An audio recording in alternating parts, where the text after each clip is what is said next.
All right, everybody, it's noon, and I want to just take a minute and thank every one of you for joining today. I know that this is taking time out of your day, and some of you may even be in treatment as you join, and everything is great. We appreciate that. A couple of things I would like to do is, one, introduce myself. I'm Sonia Negley, the Executive Director of METAvivor. I know many of you on the call, and I'm just so glad that you joined because I'm really excited about this. I want to take a moment and introduce Janice Cowden, who's on our board of directors. If probably all of you know Janice, but Janice has, of course, metastatic breast cancer, but she also was a nurse. She has a great understanding of this testing because she's been in discussions with us as we've talked with Travera before having these programs. One other thing I wanted to mention, because I know that this has been brought up over this series. The series, we really jumped out of our comfort zone for this series. Because we normally do not do any branded discussions. That means talking about a specific test or testing or a specific brand name of a treatment. You guys know that. However, these tests are novel, they're new, and they're important to you. And so we had to, our board had to think through this and say, okay, we're going to do it. Now, I want to let you guys know this is not a sales pitch, number one, first and foremost. This is an opportunity. It does not, you don't have to accept this opportunity. You don't have to be part of it. But it was exciting to us because we think this can make a difference as you navigate your journey or path with metastatic breast cancer. It's helping you and your provider make better decisions about what the next treatment option is. So please, I know there's been some discussion about that, but we are not getting anything from Travera. They haven't sponsored anything. Natera didn't sponsor anything. This is not what it is. This is an excitement for you and for opportunities for you. So if you have any questions, you don't have to talk to me. Most of you know I have a connection to metastatic breast cancer. I don't have it myself, but Janice does, and she's on the call today. And if you have a peer question, she is a great person to talk to.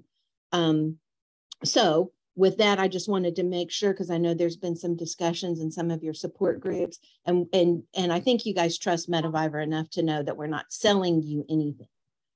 But this opportunity is huge. And I'm just going to give you a quick example of why it was so interesting to METAvivor and why we thought we should share it with you. Back in, probably 2016, there were a couple of programs, one on the West Coast, one on the East Coast, that would take a scientist, an oncologist, the patient, and the patient's current oncologist, and they would look at different treatment options. It was a cumbersome process. It took about a year and it cost about $40,000. Some of you may have tried that program. We were excited about it then, even though we thought the cost was really cost prohibitive for most. However, we thought that it was a good way for you to help maybe test different treatments that were not even approved yet for metastatic breast cancer. So when this came along, when Travera contacted us and we started discussing this was, one, a great opportunity in terms of cost. For most, it will be no cost. And then secondly, it is limiting. However, I'm not going to spoil Cliff's thunder. This product can look at different treatments based on your personal cancer cells, right? So This was super exciting for us. We looked at it in depth. Dennis can tell you he was probably so frustrated with us because it took us a while to do this. And this is outside of our norm. So please know that. This is not a sales pitch. We're not trying to convince you to use Travera. We just want you, our community, to be the first to know what's going on, and also the generosity of Travera to help our community. So that's it. Dennis Watson, who you may see on screen, is with Travera, and then once Dennis introduces himself, because he's going to be a contact for you, then I'll introduce Cliff, and we'll get started. Thank you very much, Sonia, and was not frustrated at all. Appreciated the thoughtfulness that you guys put into it. I was tenacious, but not frustrated. But no, we're very, very excited to be here. My name's Dennis Watson. I'm the Vice President of Business Development here at Travera. We are a small but mighty team, and I've spent the last 15 years of my career in the cancer genetic and genomic space, almost exclusively to breast cancer. So it is close to my heart. It's something I've spent the vast majority of my career in, and I have a lot of personal connections to breast cancer and unfortunately other cancers as well, as many of us do. But when I met Cliff and I learned what Travera was doing, I was incredibly excited to start out at this organization and really be here as we continue to build and develop and validate the science further than we already have. It's an incredibly exciting science. I'm excited for Cliff to introduce it. I'm going to really be your communication conduit after Cliff introduces the technology. Following the webinar, Sonia and the team are going to send out an email to you guys with my contact information, with a couple of small details. But I urge you guys to reach out to me, shoot me an email, and I will follow up with each and every one of you as rapidly as I'm able to. Depending on the demand, I will ask you to be a little bit patient with me, but I will do my best to get back to everyone very quickly. And we'll work with you guys as closely as we need to, as you decide whether or not you want to bring this to your care providers. So I will stop there. I'll be here throughout the call, and I'm sure we'll open it up for questions at the end, and you guys will hear from me again. But for now, I'm gonna let Cliff take it from here. Thank you, Dennis. And just a couple of things.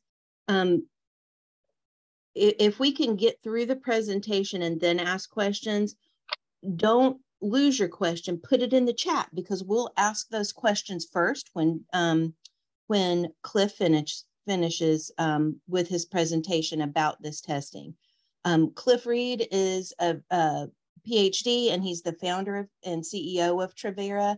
And I'm going to let him go ahead and move forward with his presentation. Again, put your questions in the chat, and please mute yourself if you're not already muted. Thank you, Sonia. Great to be here. So I'm going to introduce you today to a dramatic new technology for matching cancer patients to cancer therapies. We call it rapid cancer therapy guidance.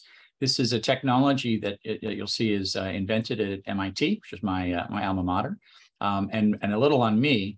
Before founding Travera, I was the founding CEO of a company called Complete Genomics. And many of you may have heard of Complete Genomics because it was the DNA sequencing company that fought with Illumina throughout the entire decade of the O's. We take great pride in having driven prices of sequencing down to the point where it became a clinical tool. So I learned a lot about genomics in those years and learned what it can and what it can't do for cancer patients. And when it's successful, it's spectacular, but it reaches relatively few numbers of patients. Travera is my second company in the cancer space that's designed to address the much broader needs of patients, and particular late-stage patients. So with that, I'll jump in and introduce you to the technology, and then we'll talk about the program that we're doing together with METAvivor. So the problem we're setting out to solve, what happens when you run out of guidance from the NCCN guidelines? And at stage 1 and stage 2, the NCCN guidelines are quite prescriptive, and they tell in very clear terms the oncologist exactly what to do. But if you go to stage 3B, stage 4, in particular stage 4, that it doesn't work so well. And here, what I've shown, and many of you have probably seen this before, this is the evidence block for recurrent unresectable or stage 4 breast cancer. And what you see in the evidence block is first line and second line, which is, trastuzumab, Herceptin, plus, a couple of chemos, a couple of other drugs. And then you get to this third line, and you see a very unfortunate thing. And I will say, we don't only do breast, we do a lot of different cancers, and you see this in every one of the cancers in the NCCN guidelines. What you see there in that yellow box is third line and beyond, optimal sequence is not known. There are 12 drugs listed here, chemos and targeted inhibitors, and they're grouped together in sort of 8 drug combos. And there's not a tremendous amount of scientific support for these combos and these drugs for late stage breast cancer patients. And like in breast cancer and all the other cancers, the NCCN guidelines tend to have a page like this in all 61 of the NCCN cancers that say, here's a long list of chemotherapies. We really don't know which are more likely to help you. And different institutions develop their own priorities based on kind of anecdotal evidence and their institutional preferences, but that's not a best practices. That's not a scientifically based selection of therapy. So this is one of the big problems right now with cancer care in the United States, and one that we're setting out to improve. DNA sequencing was supposed to do that, and I was a large participant in it. And again, when it works, it's spectacular, but it serves so few patients. Really only about 10% of cancer patients benefit substantially from any of the genomically indicated therapies. And that situation is not going to get corrected in the next decade. We found all the easy ones. Now we're going after the really hard targets. So we can't count on genomics to solve this problem.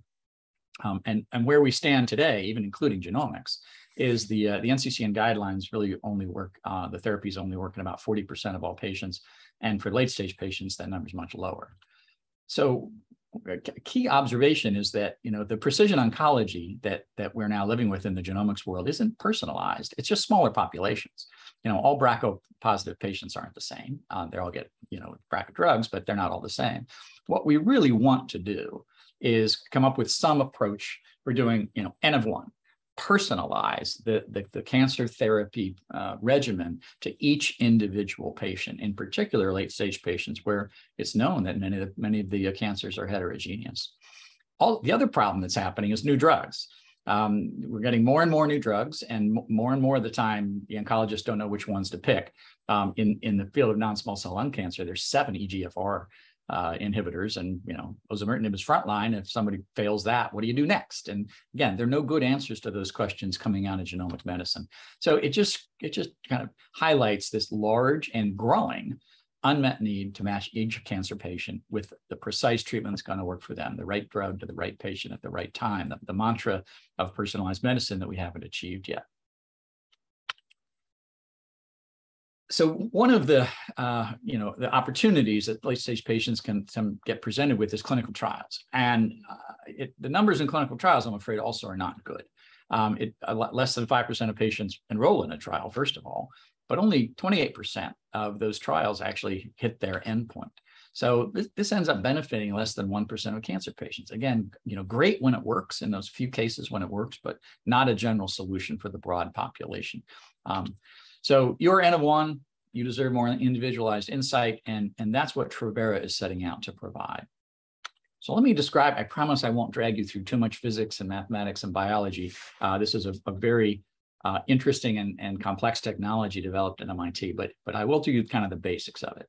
And what you see there on the image of a person's finger is a new measurement tool. This is invented at MIT. That's actually it's called a MEMS chip. It's a little chip, it's about half the size of a dime, and it's manufactured in a very high-end semiconductor fab. And it's a fluidics device. We can actually flow liquids, and more importantly, we can flow single cells through this device.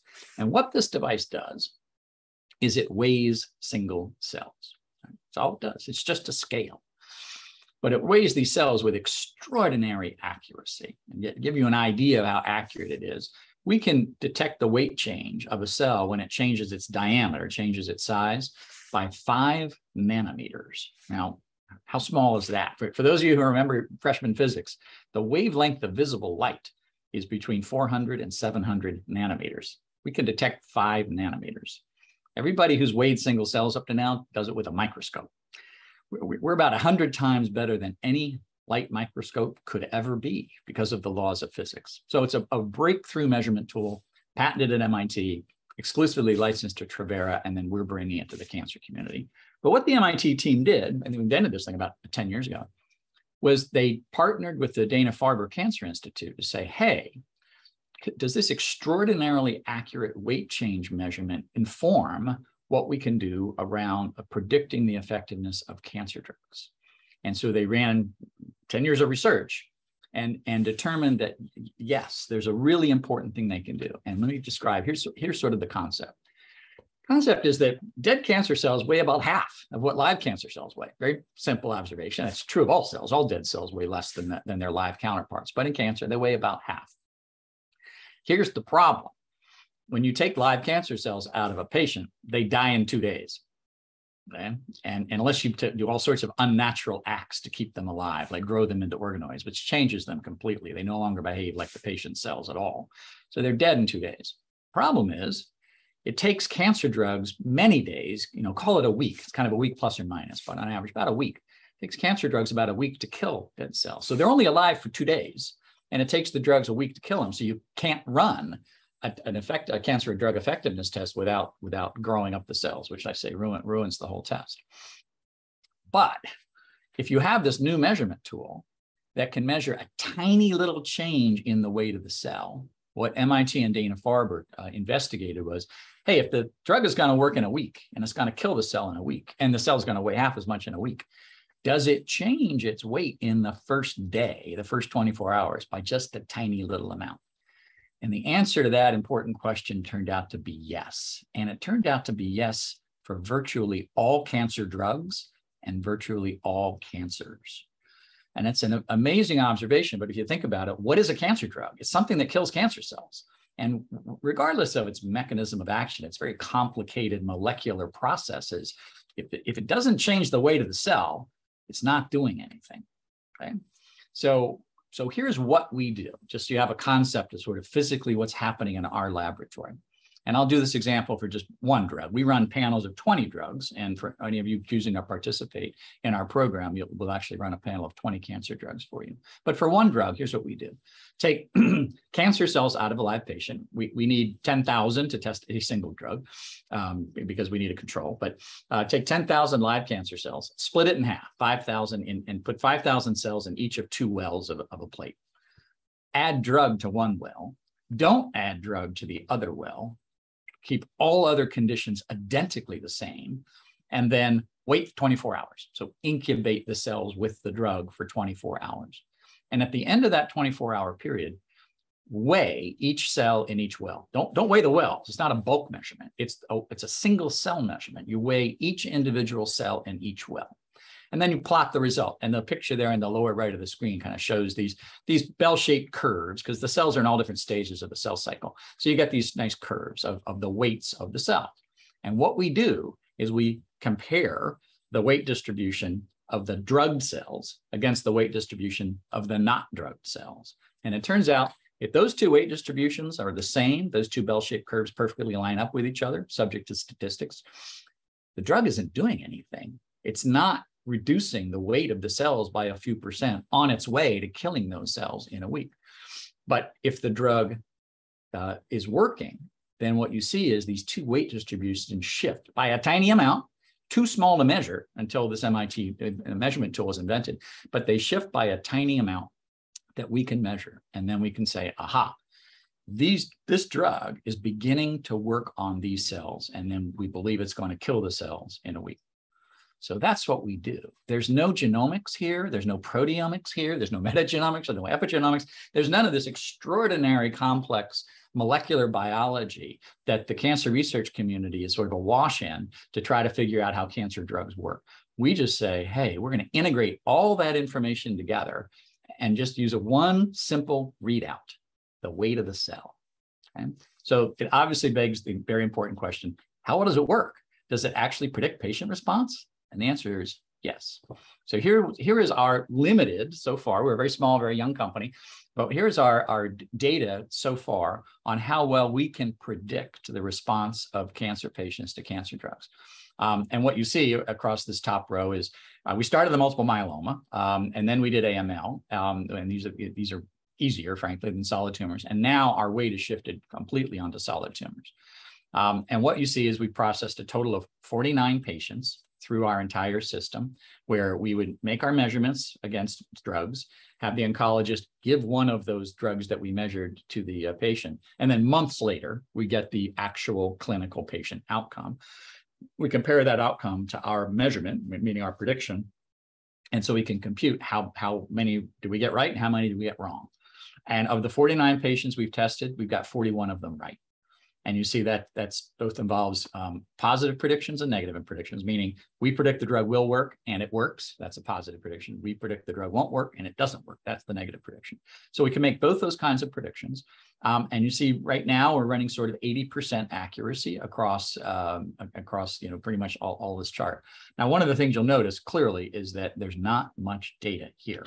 And this is the biggest caveat about the company. We just don't have a lot of clinical data yet. We're working very hard as a company to generate more clinical evidence, more clinical data to convince oncologists and then ultimately convince Medicare and potentially convince FDA that this is a valid test. But at this stage of company, the data is extremely promising, but not definitive.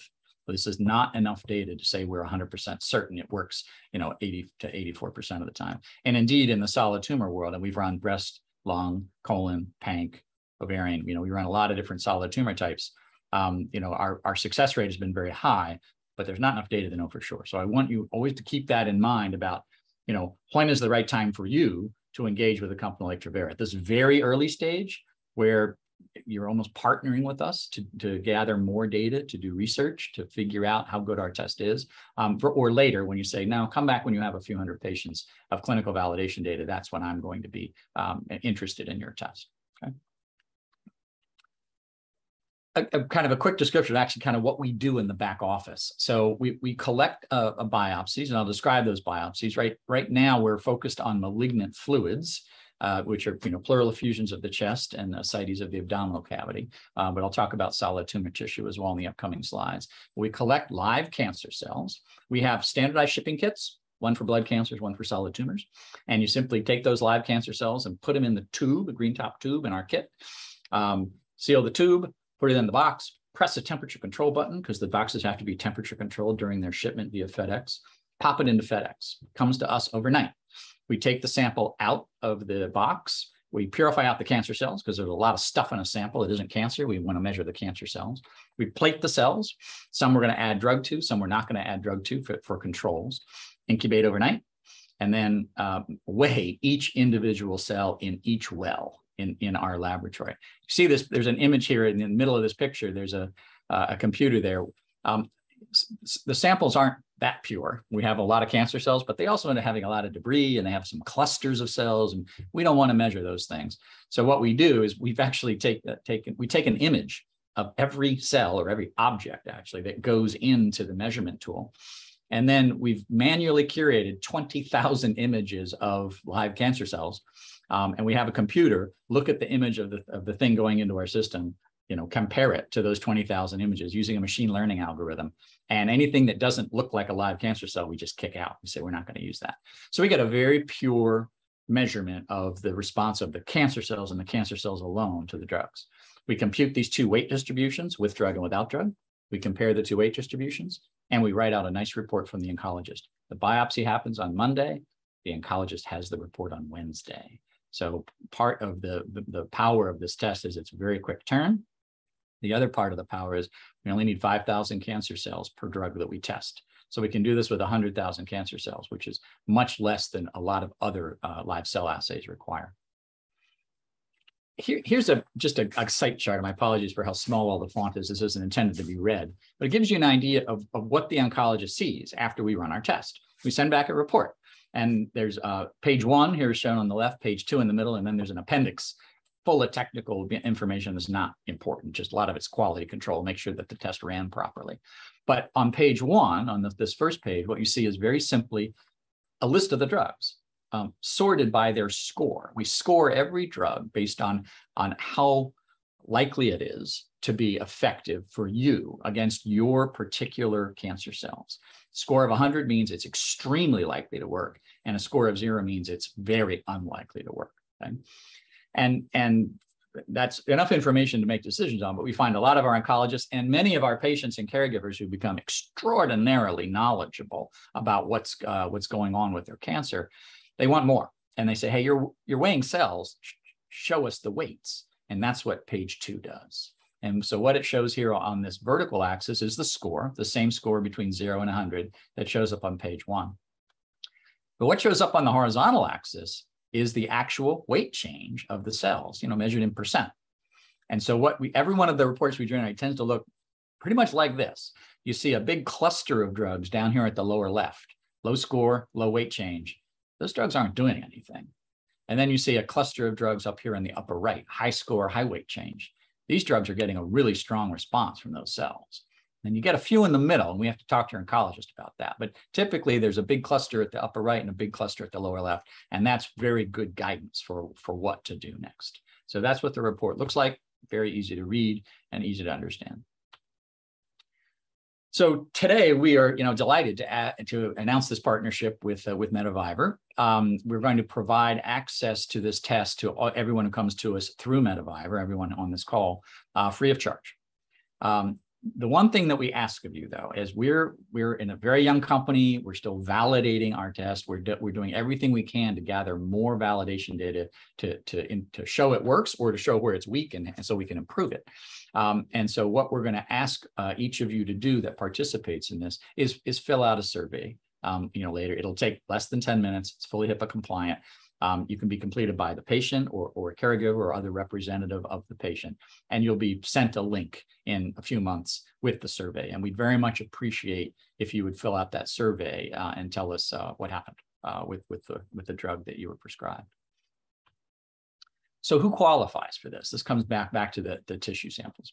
So first of all, the people who qualify, the people who are going to change therapies. If you're not going to go on a new therapy sometime, and it doesn't have to be next week, but if it's not going to be within the next couple of months, 3 months, then wait to take the test later. But the other thing is we're only testing malignant fluids today, okay? And malignant fluids, again, pleural effusions of the chest, ascites of the abdominal cavity. We are expecting to start the process of testing tissue samples early next year, ideally in January, but definitely in Q1 of next year. So this program today is only for patients with malignant fluids. We'll very likely do a second program next year for patients that need solid tumor, tissue biopsies. And if you do have an interest in that, no malignant fluid, but an interest in this, if you would send your name and contact information to Dennis Watson, we're going to keep a list of all those patients, and then we'll reach back out to you when we're able to do that kind of testing and figure out how to get you into the METAvivor program. Note that this assay has to be ordered by a clinician. You can't ask for it yourself. It has to be signed by the doctor who's ordering it, and then we'll return that report back to the doctor who's ordered it. And one final small nuisance factor, it's not yet available in New York, Maryland, or Washington, D.C. It will be available in all 3 of those jurisdictions sometime early next year. So here's the summary, and then I'll open this up for questions. This is free of charge through METAvivor. Your physician has to write the order for the test. We're going to collect 3 50 milliliter vials. So in our shipping kit, there will be these 3 basically empty tubes, and we just put 50 mils of liquid into each one of those tubes. You then place the sample in our little standard shipping pack. You got to press the button to turn on the cold pack, seal it up, walk it down the hall to Federal Express if you're in the hospital, or take it to the Federal Express pickup if you're not, and ship it to us. What we're going to do is we're going to run up to 20 therapies, and it says up to 20 therapies because it all depends on how many live cells we get. And different samples are different. And it's very unfortunate that we have no way of knowing ahead of time exactly how many live cancer cells are going to be in that sample. So we run the drugs in their order of kind of interest. You actually see our breast cancer panel on the right of this slide. These are the drugs that we test, and this is the order in which we run them. So if we only have enough cells to test the first 10 drugs, we'll just test those 10 drugs. Okay. So we don't have to, we don't fail the sample if it doesn't have enough cells, but we just run out of cells as we're going through the test. And we'll test as many drugs as we can up to a limit of 20. We also will test the 4 immunotherapies. So you see on the right side of the slide, there's Dostar, Pembro, Nivo, and Atezo. We actually don't test these against cancer cells. It's a slightly different test. We actually test these drugs against the T cells, the immune cells. And when we get these malignant fluids, they're typically quite full of immune cells. Not always, and sometimes we don't get enough T cells to test, but we'll run as many of these 4, these are the PD-1, PD-L1 checkpoint inhibitors. We'll run as many of them as we can and just include that as well. The checkpoint inhibitors take longer to run. Or cancer cells, respond by changing their mass by 3 or 4 or 5% in 24 hours. T cells require 72 hours. And there's nothing we can do to accelerate it. So what we do is we'll send back that report to your oncologist in 2 days from the biopsy. And then if we'd had enough T cells to run the checkpoint inhibitors, we send a supplemental report 2 days after that. Okay? So, then what happens? Well, then, you and your physician have this decision support tool, this additional information about how we've measured the response of your cells to this list of 20 cancer drugs. And you get to decide what to do with that information. And the decision isn't just going to be blindly go down and run these drugs, because to think about toxicity and all sorts of other considerations. This is just one more tool in the hands of you and your physician for selecting your next therapy. And then, as I mentioned, at some point, you'll be asked to complete a simple survey about your experience. So here are the next steps. And we'll help as any way that we can.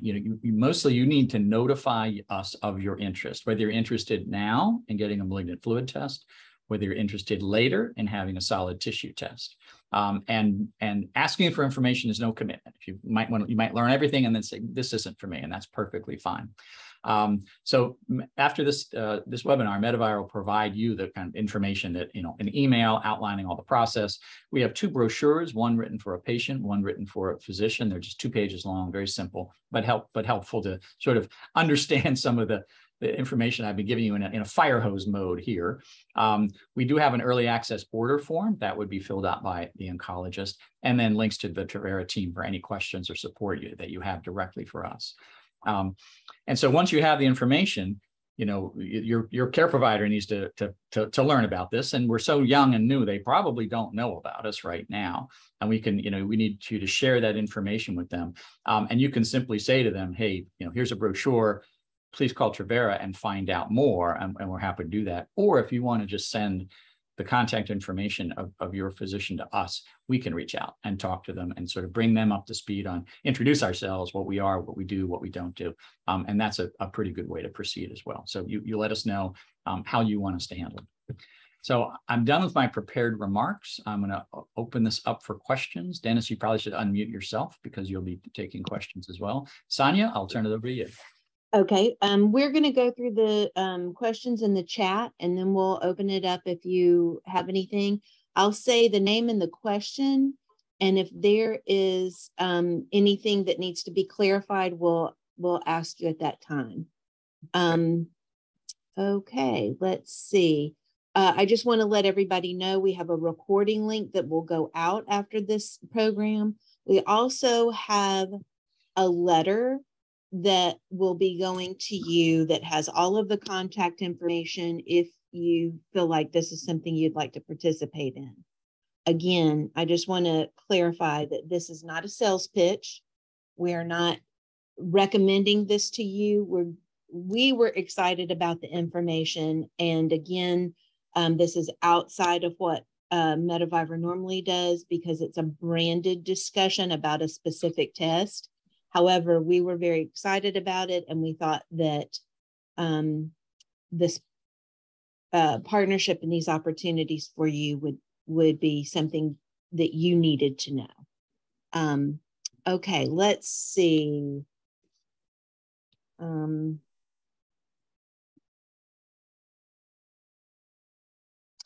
Okay, Kelly Shanahan, and Kelly is a board member of METAvivor. She is also a retired medical doctor. Do you put a placebo in the control cells equivalent in weight to that of the drug placed in the test cell? So Kelly, no, we don't, because the weight of actual drug in the assay is so insignificant compared to the all of the other components of the assay, the proteins and the serum that the patients still have. So there's if it were significant, we would and we could, but we've determined there's no need for that kind of a placebo drug to be placed in. So the control is just without drug. It's so similar to the other cells with drug, the only difference being a small amount of drug added.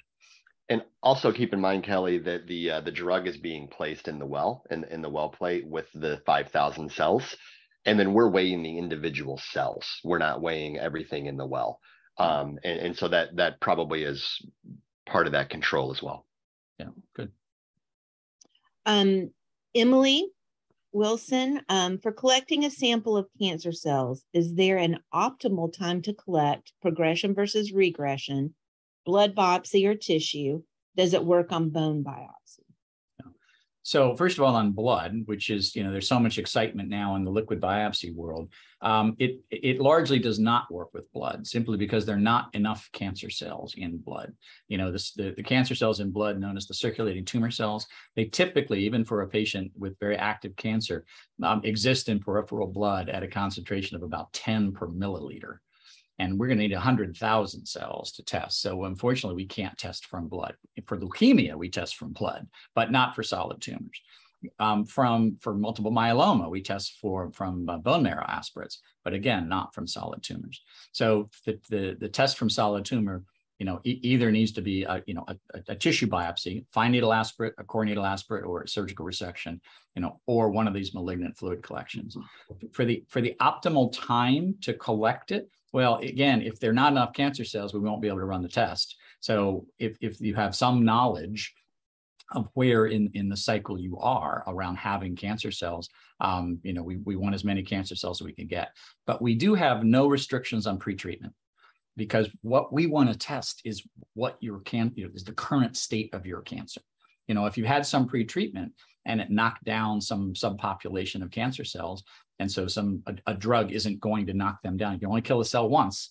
We want the tumor in its current state, so we can do a 2-day turnaround time test and say these are the drugs at this moment in time that are going to most likely help the patient. And do think about it compared to genomics, again, where I came from. When you do genomics, you typically do it once, and in fact, it's only approved for reimbursement once per lifetime. That's not what this test is all about. This is a test where you could run the test, come up with, say, a top 5 drugs that are really good, maybe work through some of those drugs over a period of time, and then a year later, run that same panel of drugs. And what you'd find is those top 5 drugs, they don't work anymore because those cells are dead. It's another set of drugs that address a new population of cells that have grown up with different sensitivities entirely. So this is an opportunity to sort of track the changing cancer and continuously find, at least one effective drug to knock it down, yet again. Thank you, Cliff. Mm-hmm. Are the drugs you test against a standard set, or do you customize them based on the drugs we've already had or have not had? And that's from Melissa. Yeah, for this METAvivor program, we're going to test a standard set of drugs because it both enables our laboratory to keep up, and it gives us data on the same drugs across multiple patients. We do have a kind of a white glove service that allows a patient to select, or an oncologist to select for their patient, a completely unique set of drugs, just a custom set of drugs. And one of the provocative things to think about there is to just try a whole bunch of off-label targeted inhibitors, because something the community knows, but there's no way to act on it, is that these targeted inhibitors, which can be very effective in some cases, but and also have very low side effects. We don't quite know exactly who to give them to. The genomic mutation is a strong hint of who to give them to, but it's not definitive at all. And so if a patient, can respond well to an off-label targeted inhibitor, that can be a terrific thing to run. But that's a separate program that and not part of this METAvivor program that we're doing completely free of charge. Thank you, Cliff. Kelly Shanahan, our board member and MD, is there a path to being able to combine this with liquid biopsy technology to capture circulating tumor cells? The current methods would exclude most people with bone mets that are difficult to biopsy or other mets that are not accessible or too small for biopsy. Well, again, there's so few cells in circulating tumor cells that our test isn't able today and won't in the foreseeable future be able to run on circulating tumor cells. We just need more cancer cells than that. However, the liquid biopsy tests that test for circulating tumor DNA, ctDNA, can be readily married to our test to be able to do sort of quick turnarounds on things. You run our test, you find out the 3 or 4 or 5 drugs that look really promising, take one of those drugs, and then 3 or 4 weeks later, run a liquid biopsy test to detect the circulating tumor DNA and see if it's holding steady or if it's going down. We expect it to go down, and that would be confirmatory information that this drug is working. And if it doesn't go down, that's information that says, well, despite our test, this drug isn't working. And you saw from my data, it's only around 80% that we get them right. So 20% of the time, we're going to be wrong. So if it's one of those 20% that we're wrong, we want to know that as soon as possible and then go on to the next drug. But as long as you're picking drugs with an 80% chance of winning, it doesn't take many before you're going to get to one that works. The other direction of that is sometimes the liquid biopsy assays and other genomic assay panels that might be run might give you a list of candidate drugs, certain targeted inhibitors, et cetera, that you might qualify for, and we could potentially be helpful in narrowing that list to a little bit more of a targeted selection. Mm-hmm. And I want to just thank Cliff and Dennis before we move ahead. And you guys know that METAvivor is very transparent about what we do, and we thank them for being very transparent about their test and sharing the truthful information about what their test can and can't do. Okay, so Mary Jo has a statement, and then I have a question to go along with that. She says, dang, the time I lost with Xeloda, that didn't go to a darn thing for me. So that is the question. What if Xeloda didn't work for Mary Jo, but she progresses on another treatment? Is there a chance that when you test Xeloda that may that her tumor cells have changed and that may be something she could go back to, or no? Absolutely. And this resensitivity is kind of the phrase that's used. And I've talked to a number of oncologists about this, and they say that they're aware that tumors change in response to pressures from drugs. And so you may go on Xeloda, and it may work a little bit and actually knock down a bunch of cells, and then it stops working because other populations of cells have grown up. And so now Xeloda is not working. But you go off of Xeloda, and 6 months later, those cells that it started knocking down, they flourish and they come back. You get resensitized to Xeloda. But the notion of going back to all these drugs that you failed in the past is emotionally really hard. And it's not something most patients are willing to do. But if you were to run the test with us and we say, aha, for whatever reason, Xeloda seems to really work at this moment in time, that can be the kind of evidence where, in consultation with your oncologist, say, okay, this is now worth trying again, even though we failed it once before. Thank you, Cliff.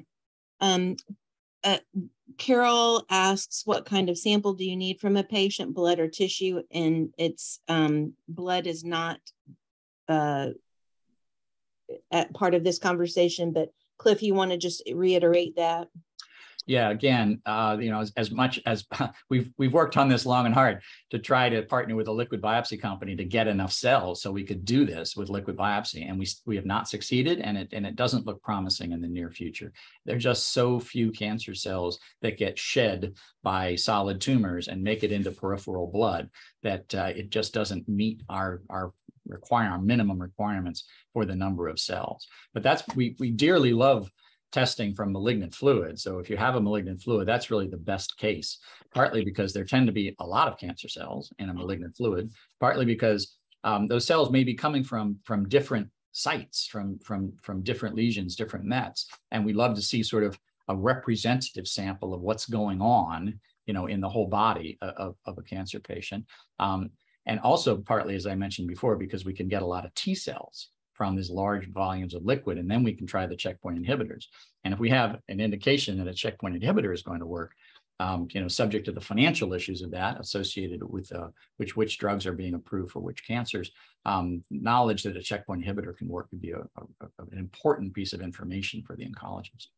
And just to reiterate on the sample piece a little further, Sonia, again, for the purpose of this program, for the purpose of today, really we're working from malignant fluid, from pleural effusions, and we get 350 milliliter vials. It's not a ton of fluid.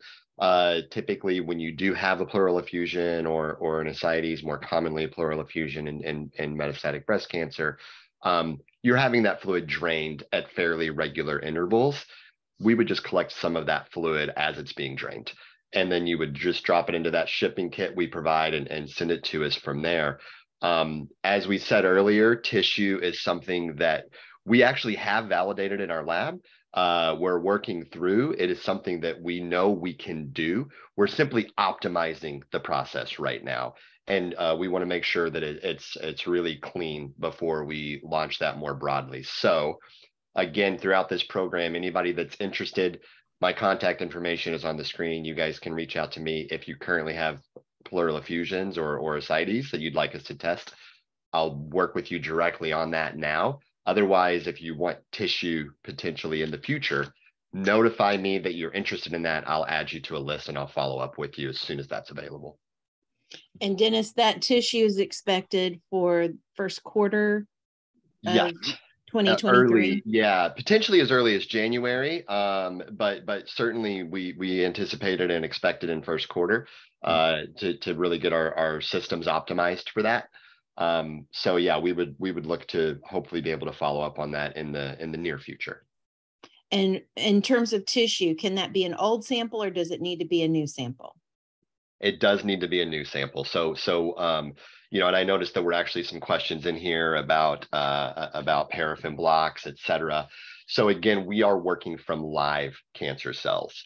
So we need the sample, and we need the sample collected and shipped the same day, overnighted to us in the kit that we provide with the label, the shipping label, et cetera, that we provide. And so that would be true for tissue or for the malignant fluid. With tissue, it can be from when that becomes available. It could be from a fine needle aspiration.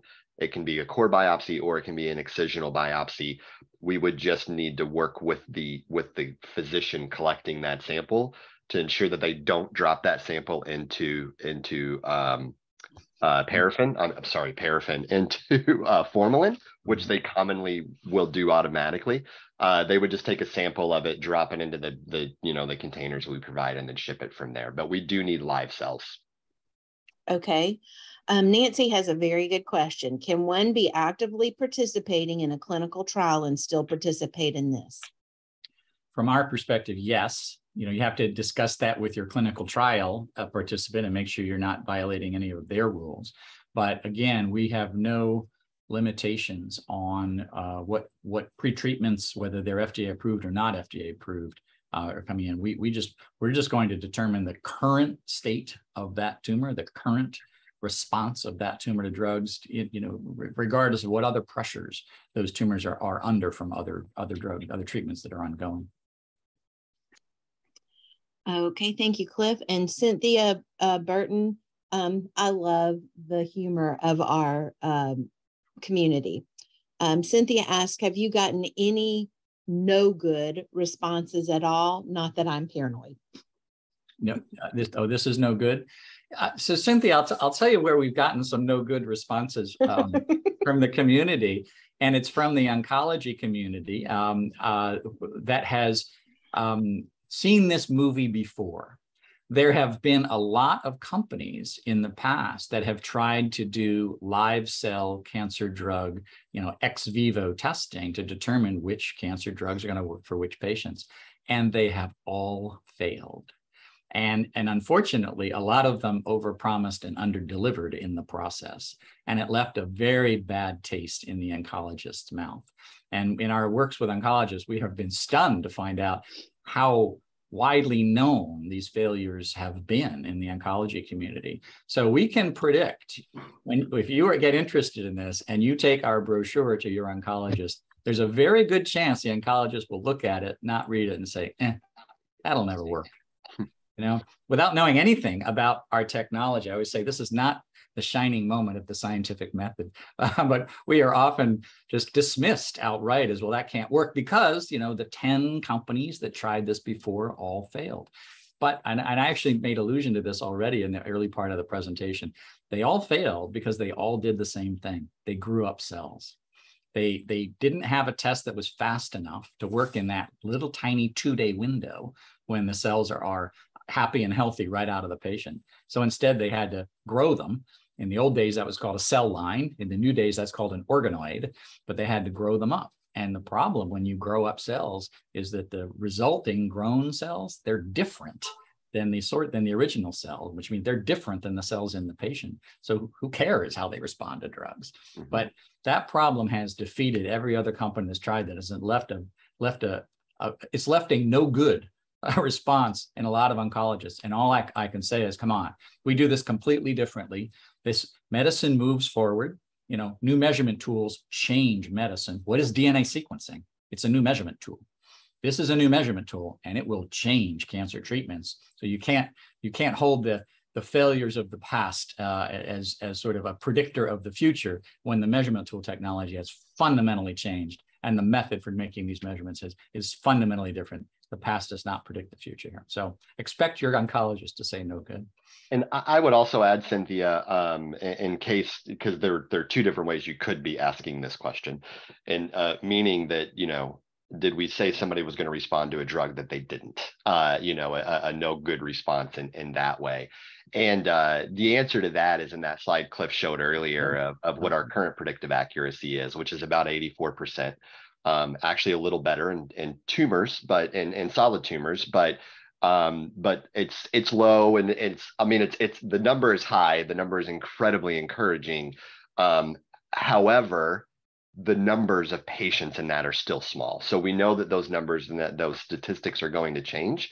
What that means though is that about 15% of the time we might not get it right, and that is dramatically better than anything that population-based medicine shows us today. And so that's really what this value is. And I actually noticed a question that's going to come up later that I'll go ahead and address now because I think it's pretty directly related. And it becomes about the patient's in vivo microenvironment, sort of that internal body environment versus this ex vivo testing environment. We'll never be able to be 100% accurate in the sensitivity that we can provide and how a patient's going to respond. The way an individual patient metabolizes a drug, the way other drugs they might be on might interact with that drug, et cetera. There are other variables that will come into the picture. But if we can run a panel of 20 drugs and say, hey, these 11 drugs, your cells didn't even care were there. Any level of internal biology isn't going to change that. And so that's where the real value of this, I think, comes in. Thank you, Dennis, and thank you, Cliff. Kelly asks, if you are HER2 positive, do you test targeted HER2 drugs? So is the test subtype dependent? I mean, we can test anything. If we happen to know the patient is HER2 positive, we will absolutely put the HER2 drugs on the list and test them, and there are multiple of them. And so we'll, pertuzumab and pertuximab. So yeah, we'll test those drugs as well. Yes. I will say that the one caveat, and it was hidden on a slide, I think somewhere, is that there's one category of drug we're not testing yet. It's in our research lab, but it hasn't made it into our clinical lab, and it's monoclonal antibodies. So for example, in multiple myeloma, daratumumab is a monoclonal, and we have to keep, to Dennis's point, we have to keep part of the tumor microenvironment around to even test DARA, because daratumumab doesn't kill cancer cells. Daratumumab stimulates the human immune cells, the NK cells, that then turn around and kill the cancer cell. And we can make that work. And to our delight, the amount of time it takes DARA to stimulate the NKs and kill the cancer cells is 4 hours. So it'll run within our 24-hour cycle, where the T cells take 72 hours to run. So we don't do the antibodies right now, the monoclonal antibodies, but we can do all the target inhibitors of the ones we've tested. We've right now are CLIA certified for 104 FDA approved drugs. Last time I counted, there were 273 FDA approved anti-cancer drugs. But 104 is all the popular ones. We're just kind of working down the tail of that distribution as time goes on. So all the TKI, the targeted inhibitors that you're familiar with, and certainly all the chemotherapies, and then things like the HER2 drugs. Yeah, we've got all of those certified and ready to go. There is a small list of drugs that will probably grow, but it's fairly small right now, that are, cytotoxic chemotherapies, things like that just have a slightly different mechanism of action and work a little bit slower. And so there is a small list of drugs that we cannot do because of the timeline that we work in. But it really is very small. I think at this point it's, of the 104 drugs we test, it's 4 or 5 we're adding gilteritinib to that list, because gilteritinib, which is an AML drug, turns out to be so slow acting that even in 24 hours we don't see a result. It's going to kill the cells in a few weeks, and we just don't see the result in 24 hours. Yeah. One other question where that's concerned is, for this particular offer to patients to use this test at no cost, is there a standard panel? Or if, for instance, Kelly's HER2 positive, would there be, or if someone's, triple negative or whatever, can those drugs be added to that test, or is there just a standard list for this offer? For this program, for METAvivor, for reasons of optimization and doing this for no charge, we're going to run a standard breast cancer panel. We can share that panel with you. You can see what those drugs are.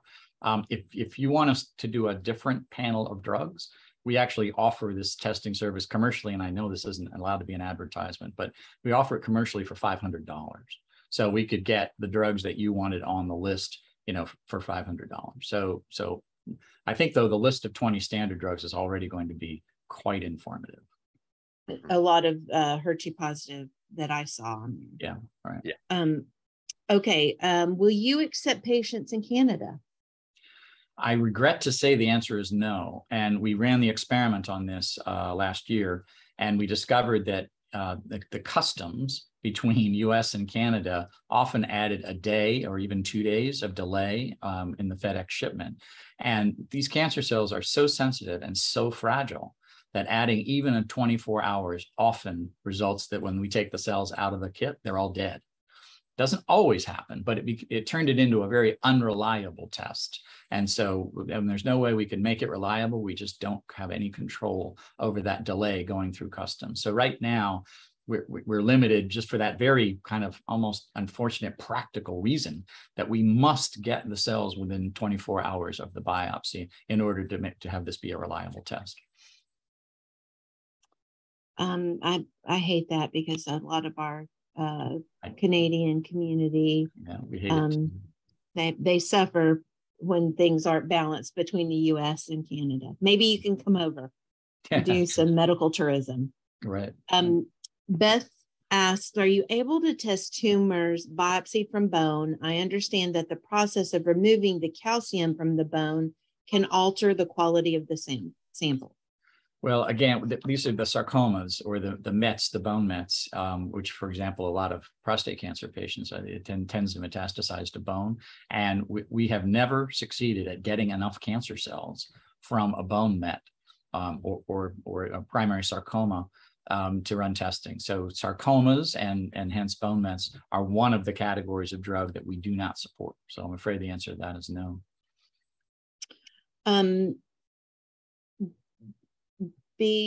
I can't see this whole thing, but do I have a pleural fluid removed one day and sent in same day, or can you use fluid withdrawn a few months ago? No, a few months ago, the cancer cells will be dead or change so substantially, they won't be representative of what you're doing. We need to start our test 24 hours after the biopsy.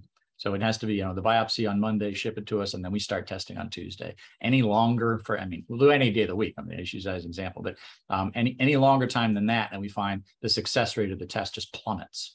These cells, you would think of cancer cells outside the human body as incredibly fragile.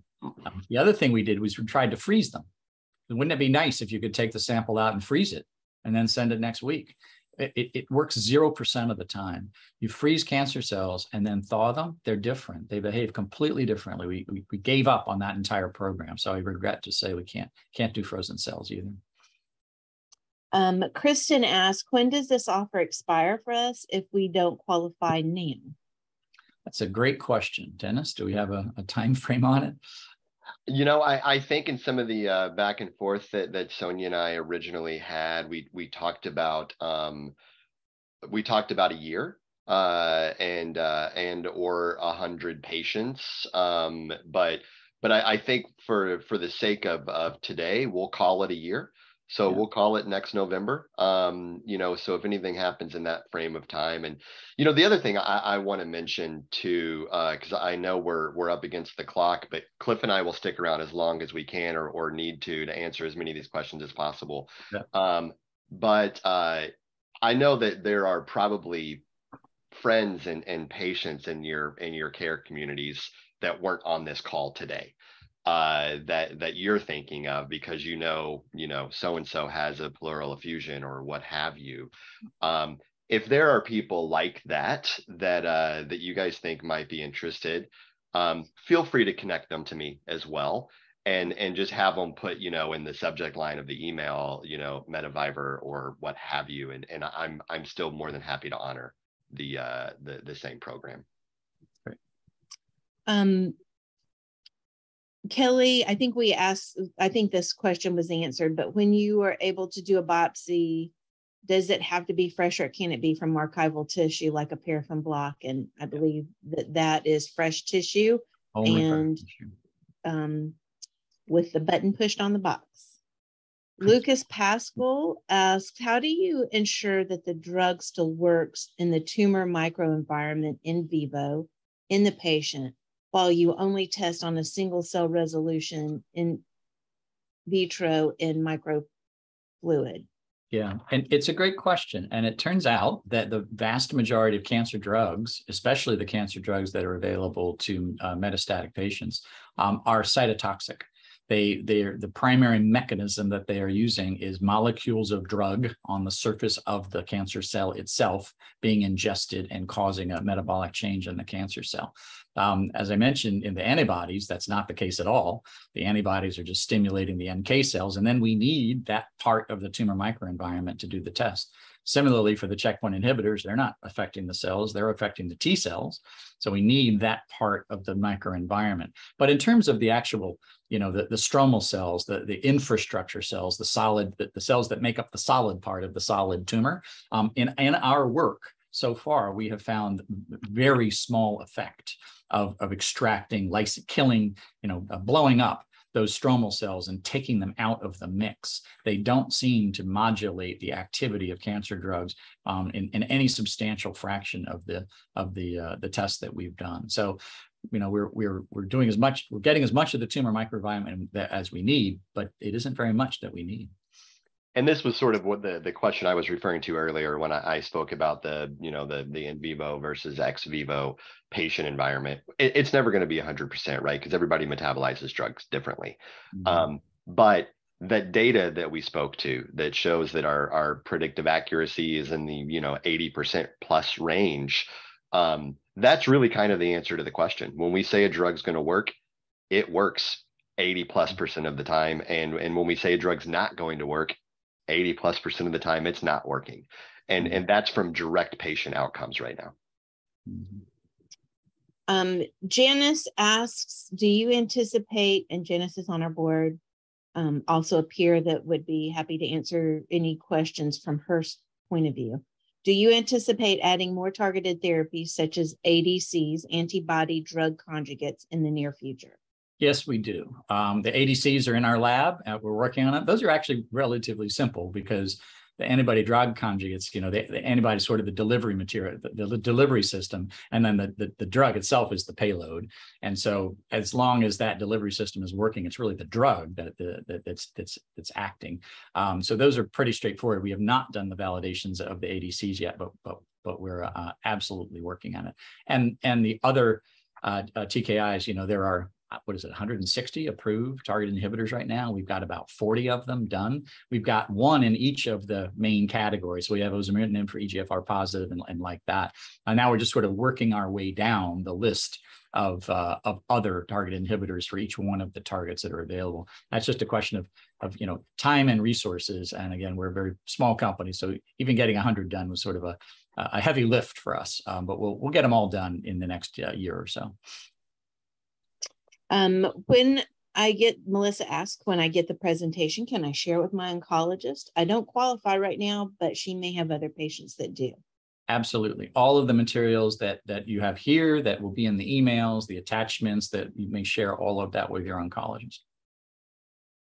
Okay. And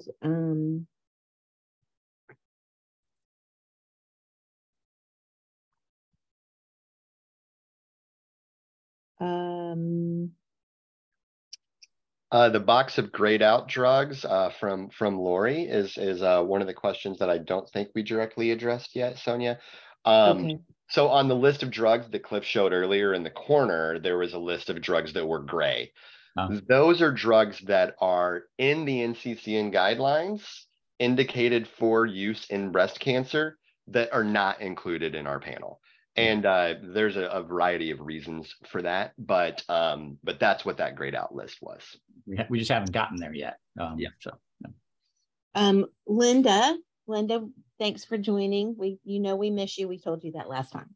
Can this test now or in the future help assess leptomeningeal disease and testing on cerebral spinal fluid?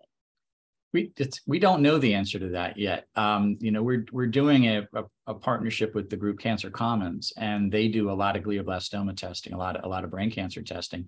One of our founders is a brain cancer specialist at Dana-Farber, and the biopsies, the surgical biopsies were not a good avenue for us to obtain live cancer cells. But now we're about to explore the possibility that spinal fluid may have enough cells. We don't know the answer yet. So that's a research project to find out if we can add glia, which is not on our list of supported cancers, by going to spinal fluid. So, check back with us next year, and hopefully we'll have the results then. I also noticed a question here that we might have skipped, Sonia, from Beth. It says, my pulmonologist orders my thoracentesis, not my oncologist.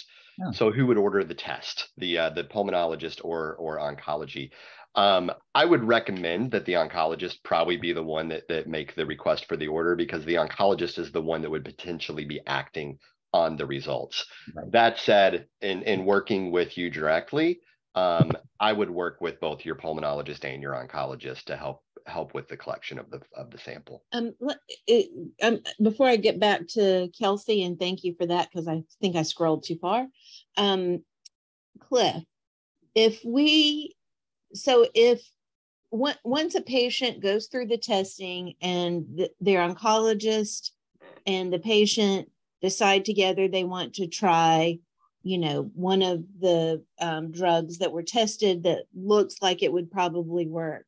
Mm-hmm. How do you know? Do you guys follow up, or is that what the survey is? That is exactly what the survey is. So we're going to ask the patient their perspective on their response, and then we may or may not reach out directly to the oncologist and ask them for their perspective, or that piece of the electronic medical record that records how the patient did in response to that therapy. Yes, that's why the patient survey exists, to get response information back. Okay.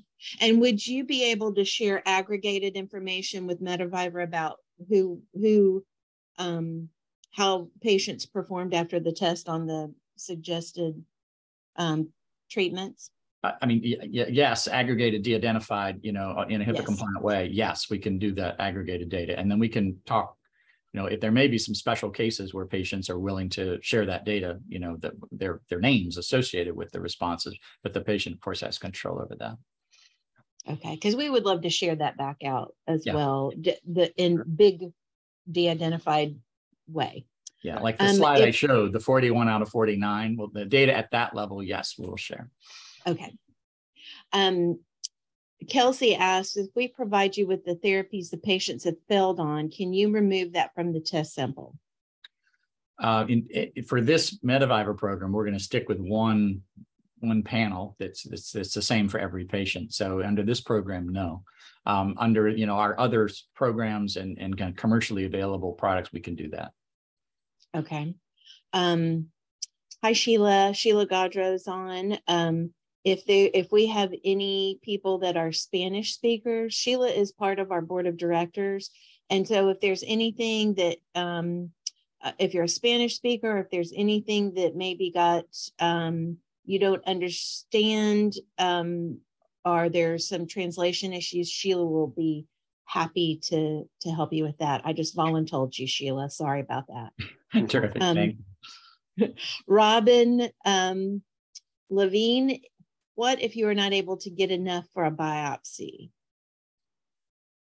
Well, I mean, it's a firm requirement. We have to get 100,000 live cancer cells, and often there's uncertainty. But I will say we've had some situations where a patient really thought that they had enough cells for the biopsy, as did the oncologist or the interventional radiologist or the pulmonologist, and they sent us a sample, and then we take the sample out. We count the cells literally when we take them out of the sample. We count the live cells, and sometimes we get almost none. In that case, we don't run it through our laboratory. We just send a very sad note back that says, "I'm sorry, we didn't get enough cancer cells." So if you go through this process and send us a sample kit and with your fluid in it, and we don't have enough live cells, there's no retribution. We will apologize that it didn't work, but if you have, a reason to believe it has a decent chance of succeeding, please send it in, and there will be some that don't, and that's disappointing to all of us, but there's no other negative consequence of that. It's just that, we were unfortunately not able to run that sample. It looks like Cynthia Burton, this is, I think, an important one, asked a question about if this is a registered official trial with the government. This program is not. This is sort of an opportunity for real world evidence collection for us. That said, we do have active clinical trials available. And if that is something you're more comfortable with, when you reach out to me, I'm more than happy to provide you with the information about how to enroll in those trials. Okay, Adiba's next. Adiba is also on our board, and she was also part of our vetting process with Janice. I know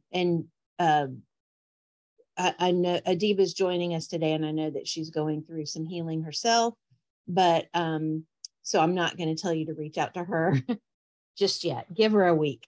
Can a patient suggest a drug or treatment you can test against? And I think that Cliff's answered that, but I'm going to go ahead and let you say it that you do have tests available that are specific, that maybe are outside of the panel. Yeah. So for this METAvivor program, we have a standard panel, and we're just going to run that standard panel, for every one of the METAvivor program participants. In our kind of normal business, we can do custom panels, and we can, take a breast cancer panel and drop out 3 and add 3 others in case that would be better fit for a particular patient. So our laboratory has a lot of that flexibility on a case-by-case basis, but for this program, we really need to standardize it.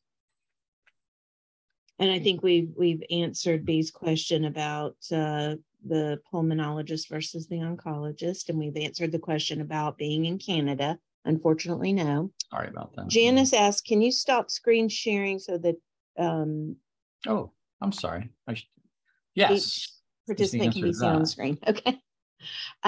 This is so exciting. Thank you so much for sharing with us. That's from Melissa. Linda says, can this test now or in the future help assess leptomeningeal disease and testing on cerebral spinal fluid? Well, leptomeningeal is I think we already did the spinal, but is leptomeningeal a species of cancer, or is it something else?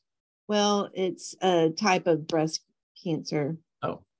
The site where the breast cancer has spread to the meninges, and usually the cells can be found through cerebral spinal fluid. They can be seen in an MRI as well. Okay, and and cells being seen by MRI or by histology, a pathologist running histology under a microscope, they can see one cell in a million that are cancerous. So it's very low concentrations that can be detected optically, but we need a much higher concentration to have enough cells to respond to the drugs. We get a real response back. So we'll have a real answer to that sometime next year.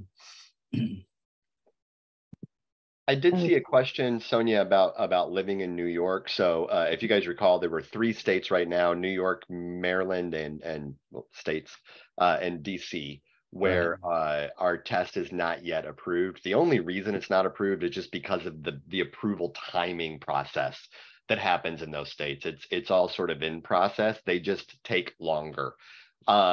So that said, if you were being treated in New Jersey, for example, which is I think what the question was sort of alluding to, it's perfectly fine. We just legally, we can't provide our CLIA approved result to a physician practicing in one of those states. Where the patient lives is not really relevant. It's about where the sample is from and where the physician is based.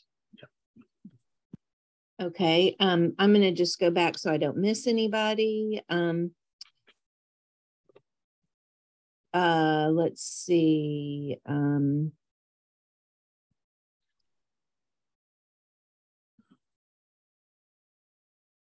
Okay, to retry a failed drug, you need the insurance companies to allow it and find it credible and not consider it to be experimental and deny. Will you have medical professionals on staff that can do a peer review with the insurance reps? That's from Adiba.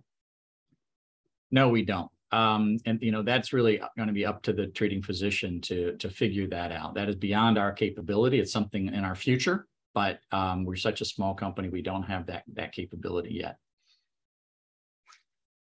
Cynthia says, if the sample is from the pleural effusion, is it the drug most successful to address that progression, or does it seem to work on bone mets or liver mets in the same person? So if somebody's got mets to more than one site, right? The mixed results are consistent results throughout the body, or do you know that yet? We don't know that yet. The last part of the question is exactly right. We simply don't have enough data to know how a treatment that based on a malignant fluid affects multiple sites of tumor. This is one of the things that we're most interested in finding out over the next 50, 100 patients that we test. So I'm afraid we just don't know. Okay, so this next question is very important. Who pays for the biopsies? Are they included in the test, or do we have to pay or ask our insurance to pay for the biopsy to be drawn? We do not pay for the biopsy. So the biopsy has to be paid for by someone else. And what we recommend, and which works, I think, particularly well for malignant fluids, is that we simply piggyback on a clinically indicated biopsy and get some of the fluid that was going to often be thrown away. But that biopsy is written, for the patient, largely for patient comfort. And when that happens, we just want to get part of that fluid. So, we are not a CMS reimbursed test, and a biopsy for us, specifically for us, will not be reimbursed. So it needs to be a biopsy that was taking place clinically anyway, and then we just redirect some of that fluid to us. Okay. Cynthia asked, do you ever find that a drug won't work for someone? So like the panel comes back and there's nothing that will work. We haven't found that yet, but it's going to happen because it has to happen at some point, right? And the case that we're, we know one case that we can think of where that would happen is a really highly heterogeneous tumor, where every drug that's successful, addresses 10% of the tumor. Well, that's a no response if it addresses 10% of the tumor by our scientific metric. What we're doing in anticipation of that case arising, and we know it's going to happen, is figuring out how to recommend drug combinations. Because if we can see a weak response in multiple drugs that might add up to a strong response, we want to be able to provide that information to the oncologist. Again, we don't have enough data yet to be able to do that, but it's something it's an active research program. And how do we, in particular, how do we test monotherapies and recommend combo therapies? And can we do that? And it turns out our mass measurement has some very unique properties that might make that possible, and we're working on it. Sue asked, do you have any suggestions for doing a biopsy on someone who has bone mets? So like it wouldn't be mets to any other organ, just bone. We don't.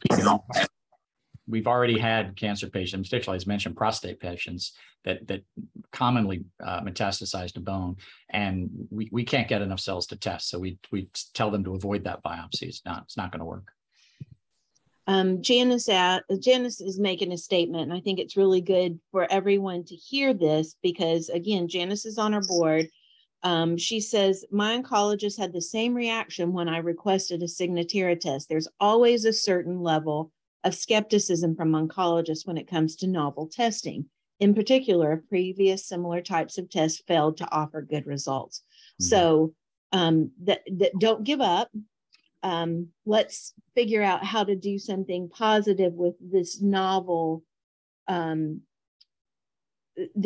tests and novel therapies that come out. A lot of times,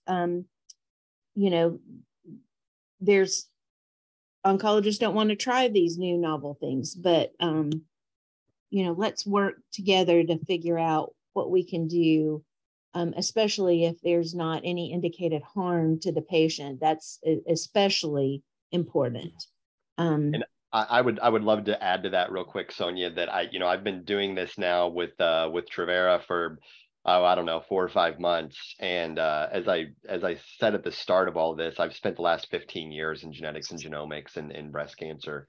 And so I've got a lot of really great relationships with some very well-known medical oncologists around the country.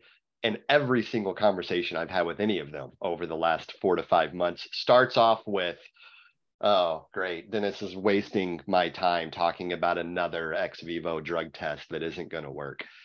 Because we've been trying this in cancer since the 50s, literally. But in every single conversation I have had to date, as soon as I introduce how our technology is different and how we've solved many of those variables that previously existed, they go, oh, okay, this is actually really cool. And they start to get really excited about it. So you're going to probably hit that road bump, and I am more than happy to help you lean into any of those conversations. Elpida asked, what was the time frame you looked at to determine that the recommended drug worked?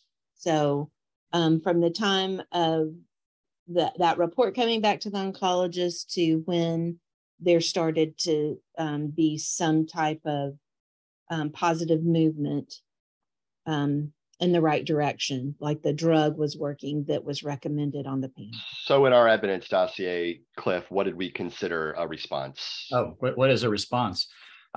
It's all over the map. So we talked to a lot of, if you're doing a clinical trial, you have, clear endpoints, and the oncologists sort of have to follow the rules. When you're doing real world evidence, you're actually doing patient testing, they don't. And so what we actually do is when we get a report back from an oncologist, and we'll ping them, starting at about the 2-month mark, we'll ping them every month and say, hey, have you determined that the patient responded to this drug or not? Oncologist finally will say, yeah, I have. We'll ask them to send us the piece of the medical record, because they always record it. We'll say, redact the patient's name, send us the piece of the medical record. And then, we actually read it. And I'd love to tell you that it's crystal clear what they're meaning, but oncologists write with adjectives in these medical records, which is not like a standard scale. So we read it, we do the best we can. We have an oncology advisory council. If we have questions, we reach out to them. And then for this evidence dossier, we actually engaged our CRO. It's the trusted data repository for our clinical studies that we run. And we said, we want you to audit it. Because we're a bunch of PhDs reading a medical record, determining is this response or no response, we needed an outside third party, independent, to read and verify it. And so we do that when we're actually publishing data like we publish to our website. But I'd love to tell you it's cut and dry, response, no response, and it isn't. Different oncologists just write different things, and you really have to interpret and possibly get back to them and say, okay, now come on, what really happens? What you normally see though is something like, again, when you're doing living fluids, a lot of times you say the pleural effusion disappeared. Well, that's a response, Now, how did it affect the solid tumor?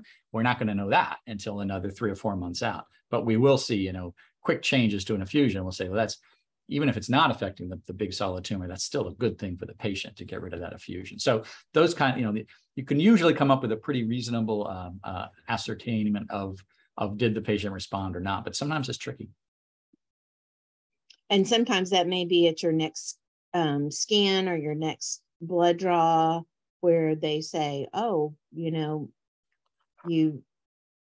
circulating tumor cells have gone down or whatever. Mm-hmm. Yeah, and those are really weak measurements of response, and so those are the things we have to interpret. Let me tell you one of the misses. One of those, the 8 of the 49 that we got wrong.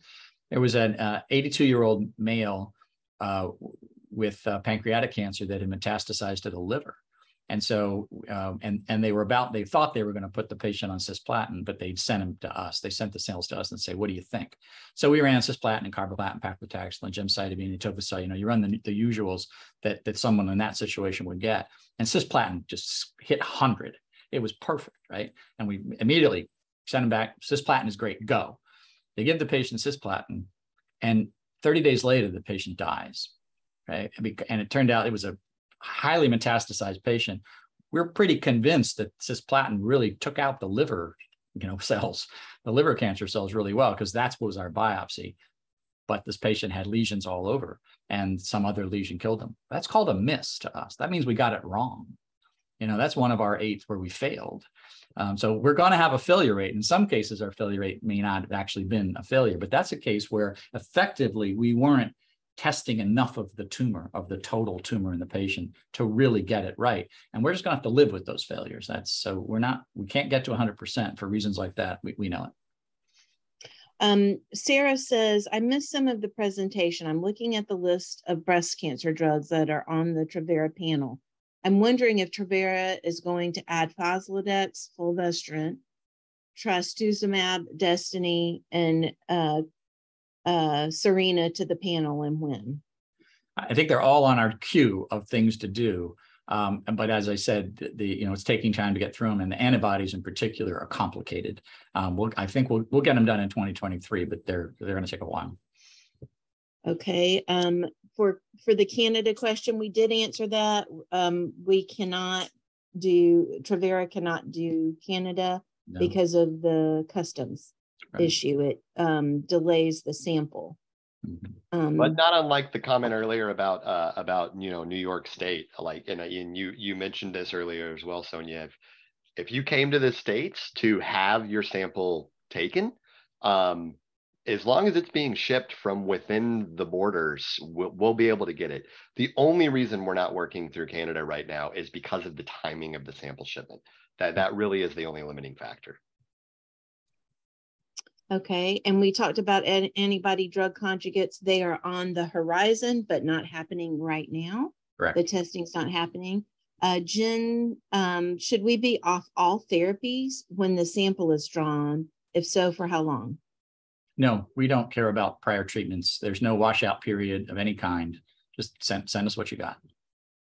Yelena, can the results of this test be used with insurance companies to get their approval? Not yet. And again, the insurance companies look at our evidence dossier, the 49 patients, and they say not enough. and they're right. I mean, we're not even engaged. We're not fighting that battle. We're spending our time and energy getting more patient data, because that's what it's going to take to get both the private insurance companies and obviously Medicare, CMS to approve it. So that'll take quite a while. But this program is part of the process of us getting enough evidence to be able to go to an insurance company and say, now we're sufficiently confident that this really is providing the value that our early indications showed it was going to provide patients, that we want you to reimburse it. Then we'll go fight that battle with the insurance companies, but we don't have enough data to engage in that battle right now. Christina asks, can I refer a peer-to-peer member with lung not on this call? Sure. I'm assuming Mets to the lung, and sure, you can do that, and we'll have the information. We'll have a recording up. We'll send you, since if they didn't register, you'll be receiving the letter that has all the contact information on there. Mm-hmm. Linda says, thanks for addressing. Thank you, Linda. Nancy says, was the question regarding antibody drug conjugates answered? Yes, it's on the horizon, not happening yet, but Travera expects to do that over the next year or so. Mm-hmm. Let's see. If the sample, Cynthia asks, if the sample is only needed for your testing, could there be a charge to us, the patient? And I'm assuming that's for the biopsy. For the biopsy, yeah. And again, that would happen because we're not paying for the biopsy. And if insurance isn't paying for the biopsy, you'd pay for the biopsy. But we strongly encourage you to use a clinically indicated biopsy that insurance is paying for, and then just send us part of that sample. Mm-hmm. And it may not be tomorrow. It might be, when you're going through your evaluation again, or your scans or something like that, where it could be warranted, and that biopsy can be taken at that time, or the fluid can be secured at that time. Right. Kelsey Keenan says, I apologize. I missed some of the presentation for the next year. If a patient qualifies for Travera, is there a cost to the patient? Yes or no? No.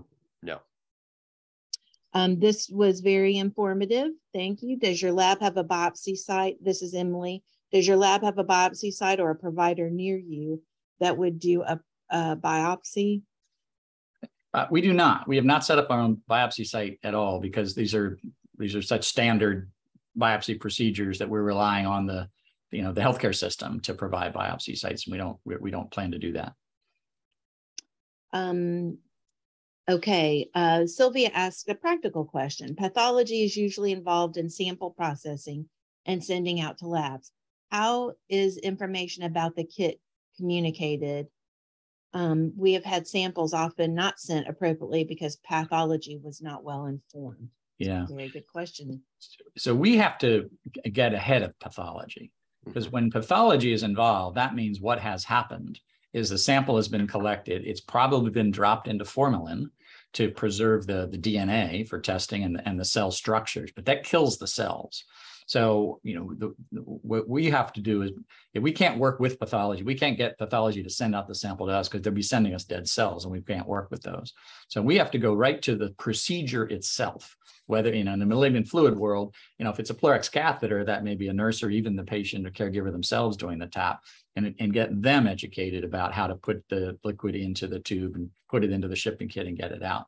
If in the case where it really is an interventional radiologist, in doing a needle tap of a pleural effusion, then we have to get to that interventional radiologist and say, hey, before you take that liquid and either send it to pathology or throw it out, which is what the usual case, you got to siphon off 150 mils, put it in the R350 mil tube, and put it into the kit. We found a lot of interventional radiologists aren't very good at that either. And we are going to rely heavily on the patient and more likely the patient's caregiver, when they're going to have that procedure done, to walk into that procedure room with the kit in hand and say, do not throw that liquid out. I want 150 mil of it for this test. So the comment is spot on. And we found that hospitals have very standard procedures of what they want to do. They want to do a biopsy, they want to put it in formalin, they want to get it to pathology for histology and maybe send out for sequencing. And we're asking them to do something different. It's only slightly different, but it's different. And so we're going to, need help from patients and caregivers to make sure that we can get access to some of those precious live cells before they disappear into pathology. And that's where I'll come in as well, by the way, reaching out to me and helping you to coordinate this. I'll work closely with the patient, with the with the clinicians, et cetera, to ensure we do that properly. Beth says, Beth is one of our advocacy volunteers, and she's amazing. She says, fascinating presentation and very helpful for much of the NBC community. Please carry on and hopefully successfully. We need you to keep doing and expanding this work. And then, of course, a huge thanks to METAvivor. Thank you, Bess. Lori asked, should the biopsy be on the original tumor from the breast or the metastasis, the site where it metastasized? Yeah, it's going to be, it's probably not going to be for us to say, but if we do have an influence in that, we'd rather see the Mets. It's the metastases that are causing the health problems, mostly. And so if those cancers are different, and they probably are, we'd much rather be knocking down the Mets than knocking down the primary tumor. So, but we'll take both. Both will be interesting. We may run into the situation I just described in the 82-year-old male, where we essentially biopsied the wrong site, and we get a response to a drug that turns out not to hit all the sites. But I'd much rather be going after the Mets than going after the primary tumor. Kelsey asks, if the patient has a malignant pleural effusion with a pleurix drain, can they take the sample themselves and send it out? Yes, absolutely. We still need the order from the physician, yeah. But the collection of that sample, if there is part of their normal care are draining that themselves, that's fine. It's pretty simple. Like I said, there's 3 just little screw top 50 milliliter vials, and instead of draining that into whatever you normally drain it into, you could either drain it into that bag and then empty some of the bag into those vials, or just drain directly into the vials. We've had home health nurses, do it. There's a lot of different ways it can be achieved. Mm-hmm. Okay, that's everything. Let me just make sure we've got one more. Thank you, very fascinating is what Kelsey says. Thank you, Kelsey. Okay, that's all the questions we have. We are almost a half an hour over time. So this obviously was very much needed in this community. Is there anyone else who has a question while we have everybody on the Zoom?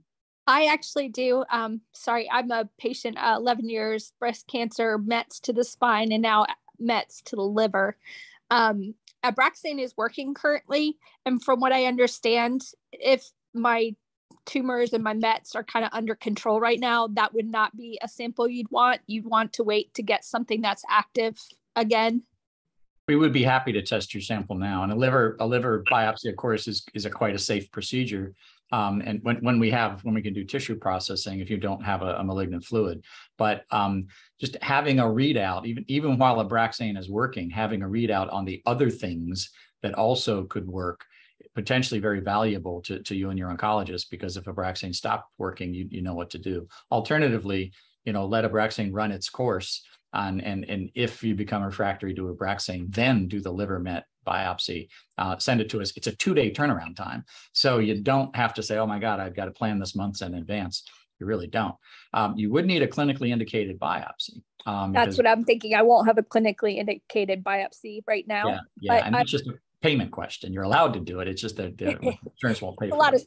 That's a lot of procedure for no reason. Okay, so that was my curiosity. So I'm going to go ahead and give this information to her, because obviously Abraxane will run its course at some point. Yeah. They've got Trodelvy on tap next. My other question is, are you guys working at all with MD Anderson and the doctors there for any of this? We're not, oddly enough, because we're working with Dana-Farber, Mass General, Mount Sinai, Weill Cornell, City of Hope, Emory, and we talked a lot of big cancer centers. But MD Anderson, we've never collaborated on with any of our clinical studies or any of our research programs. It's just sort of an odd omission. But again, we're a small company and there are only so many partners we can work with at once. Nope, that makes sense. Okay, great. Thank you so much. This was super informative. And I have a friend who's actually actively has the pleural effusion going on, and they're trying to figure her out as we speak. So I already sent an email with her information. Excellent. Thank you. Thank you. I've gotten a number of emails already, and I love that. You know, I think as Sonia started and as Cliff, I think really eloquently said, we're incredibly excited about this technology and what we really believe it can bring to the community. We've said a couple times, cancer's been trying this. The cancer community's been trying this since the 50s. 70 years of research, and we're the first ones to really look at it from a very different angle.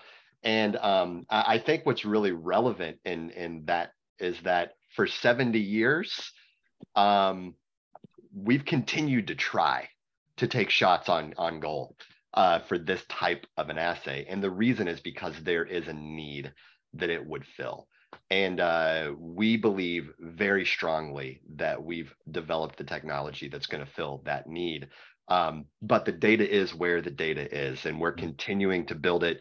We're continuing to expand on it. We deeply appreciate the opportunity to educate you guys and to partner.